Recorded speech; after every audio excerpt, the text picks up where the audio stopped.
ماوەی چەند ڕۆژێکە وڵاتی ئێران بۆ پڕکردنی بەنداوی داریان لە وڵاتەکەی ڕێڕەوی ئاوی ڕووباری سیروانی لە سنووری پارێزگای هەڵەبجە گۆڕیوە و ئاستی ئاوەکەش بەرەو کەمبوونەوە دەچێت. گۆڕینی ڕێڕەوی ئاوەکە کاریگەری گەورە لەسەر دابەزینی ئاستی بەنداوی دەربەندیخان دروست دەکات و ئەوەش مەترسیە لەسەر کەرتی کوشتوکاڵ و کەرتی گەشتیاری و ئاودێری سنوورەکە. بەرپرسانی ئیداری پارێزگاکە پێیان وایە حکوومەتی هەرێم کەم تەرخەم و خەمساردە لە ئاست چارەسەرکردنی کێشەی سەرچاوەکان لەگەڵ وڵاتانی دراوسێ.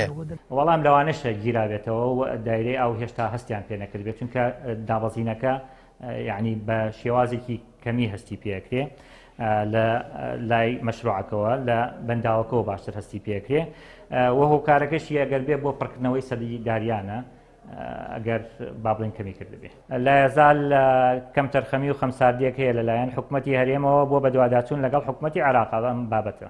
پارێزگای هەڵەبجەیەکێکە لە ناوچە کوشتوکاڵیەکانی هەرێمی کوردستان بەگرتنەوەی ئاوی دەریاچەکەش 3200 هێکتار زەوی زیانی پێدەگات. کەم تەرخەمی حکوومەت لە دۆزینەوەی چارەسەری کێمیشەیی بۆ ئاوی سیروان کاریگەری خراپی لەسەر ئەو کەرتە دروست کردووە بە شێوەیەک مەترسیش لەسەر ئاوی خواردنەوە لە سنوورەکە دروست دەکات.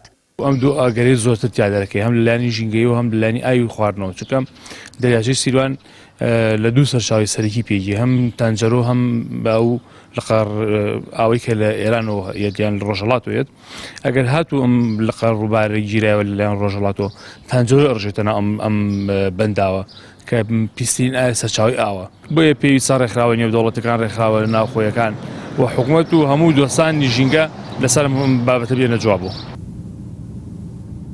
پرسی گرتنەوەی ئەو ئاوانەی لە وڵاتانی دراوسێەوە دەڕژێتە هەرێمی کوردستانەوە ساڵانە دووبارە دەبنەوە. حکوومەتی هەرێمیش تا ئێستا نەیتوانیوە چارەسەرێک بۆ بابەتە بدۆزێتەوە. گرتنەوەی ئاوی دەریاچەی سیروان لەلایەن وڵاتی ئێرانەوە کاریگەری خراپی لە ڕووی ژینگەی و کوشتوکاڵ و ئاودێری و ئاوی خواردنەوەوە لە سنوورەکە بەجێ دەیەڵێت. ئەگەر کەبوونەوەی ئاوی دەریاچەی سیروان بەردەوام بێت ئەوە مەترسی لەسەر پرۆژەی استراتیژی ئاوی خواردنەوەی پارێزگای هەڵەبجە و قەزای سێ سادق دروست دەکات. سامان فەتاح کەناڵی ئاسمانی پەیام هەڵەبجە.